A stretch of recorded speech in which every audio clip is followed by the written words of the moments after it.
आज से 100 साल पहले किसी को मालूम भी नहीं था कि पानी को बेचा जा सकता है, लेकिन आज बड़ी सारी कंपनीज हैं जो कि शुद्ध पानी बेच रही हैं। पैकेज्ड वाटर के नाम पर उनकी कंपनियां बहुत धूम मचा रही हैं। लेकिन क्या आपको मालूम है कि इंडिया का एक ऐसा ब्रांड जो आज शुद्धता का प्रतीक बन चुका है, उसकी कहानी क्या है? ये कहानी उस कंपनी की है जो शुरुआत में मलेरिया की दवा बनाती थी, लेकिन बाद में पैकेज्ड वाटर बेचने लगी। फेलिस बिस्लेरी नाम के इटली के बिजनेसमैन ने इसकी शुरुआत की। 1921 में उनकी मृत्यु हो गई मिलान में। उनके चले जाने के बाद डॉक्टर रोजीज ने इस कंपनी को संभाला, इसके मालिक बने। शुरुआत में बिस्लेरी कंपनी मलेरिया के इलाज के लिए दवा बनाने की कंपनी थी और उस वक्त इसकी एक ब्रांच अपने इंडिया में मुंबई में थी। इंडिया के जाने माने बिजनेसमैन खुसरू संतूक, उनके जो फादर थे वो बिस्लेरी कंपनी के लीगल एडवाइजर थे और साथ में डॉक्टर रोजीज के अच्छे दोस्त भी थे। डॉक्टर रोजीज ने देश में बढ़ रही जो बिजनेस की डिमांड थी उसको देखते हुए दूसरों से कुछ अलग करने का डिसाइड किया।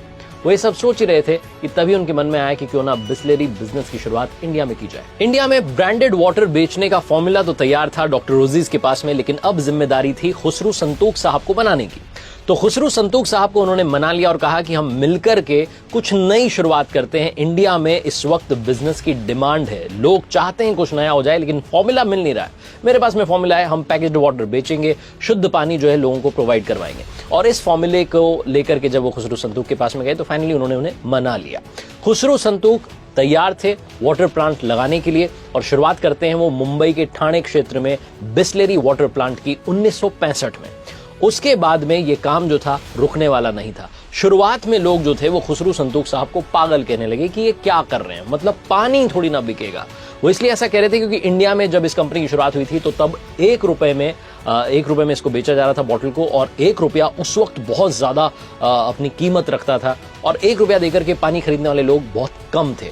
बिस्लेरी वाटर प्लांट को मुंबई में स्थापित करने के पीछे जो सोच थी वो ये थी कि उस समय वहां पीने का जो पानी था वो लायक नहीं था, पानी पीने के लायक नहीं था। इस वजह से डॉक्टर रोजीज ने सोचा कि लोगों को शुद्ध पानी नहीं मिल रहा है और ये जो हमारा बिजनेस है शुद्ध पानी वाला, वाटर प्लांट वाला, ये बहुत अच्छे से चलेगा। लेकिन ऐसा हुआ नहीं। इटली के बिजनेसमैन ने बिस्लेरी कंपनी की शुरुआत की। अब आप सोच रहे होंगे कि इंडियन कंपनी कैसे बन गई, तो पहले शुरुआत की बात कर लेते हैं। शुरुआती दिनों में बिस्लेरी के 2 प्रोडक्ट्स मार्केट में बिक रहे थे। पहला था बिस्लेरी वाटर, दूसरा था बिस्लेरी सोडा। ये जो दोनों प्रोडक्ट थे इनकी सप्लाई महंगे रेस्टोरेंट्स में हो रही थी, 5 स्टार होटल्स में हो रही थी। हालांकि धीरे धीरे आम पब्लिक को भी मिलने लगे थे, लेकिन जो डिमांड थी मार्केट में वो बिस्लेरी सोडा की ज्यादा थी। जिस वाटर प्लांट की शुरुआत की थी, जो पानी बेचना चाह रहे थे, वो बिक नहीं रहा था और खुसरू संतूक साहब को समझ में आ चुका था कि भैया ये धंधा जो है ज्यादा चलेगा नहीं। ऐसे में उन्होंने डिसाइड किया कि इसको बेच देते हैं। जहां बिस्लेरी के बिकने की बात आई तो ये बात जो थी मार्केट में फैल गई और पार्ले कंपनी के जो चौहान ब्रदर्स थे उन्हें मालूम चला कि बिस्लेरी बिकने के लिए तैयार है और पार्ले कंपनी के जो चौहान ब्रदर्स थे उनमें से एक रमेश चौहान जी ने 1969 में इस कंपनी को खरीद लिया। बिस्लेरी अब पार्ले के पास में आ चुकी थी और जब बिस्लेरी उन्होंने खरीदी तो इंडिया में उसके 5 स्टोर्स थे, 4 तो मुंबई में थे और 1 कोलकाता में था। रमेश चौहान जी ने अपनी जो सोच थी उसको थोड़ा आगे बढ़ाया। एक नई स्ट्रैटेजी के साथ में उन्होंने बिस्लेरी को मार्केट में लॉन्च किया। वो कंपनी पानी तो बेच ही रहे थे बिस्लेरी कंपनी का, लेकिन साथ में 2 और ब्रांड लेकर के आए, बबली और स्टिल, और साथ में बिस्लेरी सोडा भी वो लेकर के आए। तो पार्ले ग्रुप ने कई सालों तक बिस्लेरी के नाम से इसे बेचा। आगे चलकर के कंपनी ने सॉफ्ट ड्रिंक भी लॉन्च की जो कि कांच की बोतल में बेची जाती थी, जिसे पीने के बाद में बोतल को वापस लौटाना होता था, अगर आपको वो जमाना याद हो। पार्ले कंपनी बिस्लेरी को लेकर के अलग अलग स्ट्रैटेजी तैयार कर रही थी और ऐसे में उन्होंने सोचा कि जो इंडिया में पब्लिक ट्रांसपोर्टेशन वाली जगह है, सार्वजनिक जगह जो हैं, स्पेशली बस स्टैंड हो गया, रेलवे स्टेशन हो गया, सड़क किनारे हो गया, ढाबे हो गए, ऐसी जगहों पर हमें बिस्लेरी वाटर जो है उसे पहुंचाना है और वहां के लोगों को उन्होंने डिस्ट्रीब्यूटर बनाना शुरू किया जो कि आसपास दुकानें लगाते थे। इनका पर्पस ये भी था कि स्पेशली जब कोई ट्रैवल कर रहा होता है तो कहीं उसे गंदा पानी पीने को ना मिल जाए, उसकी जो यात्रा है वो कहीं दूषित ना हो जाए, कहीं उसकी यात्रा खराब ना हो जाए।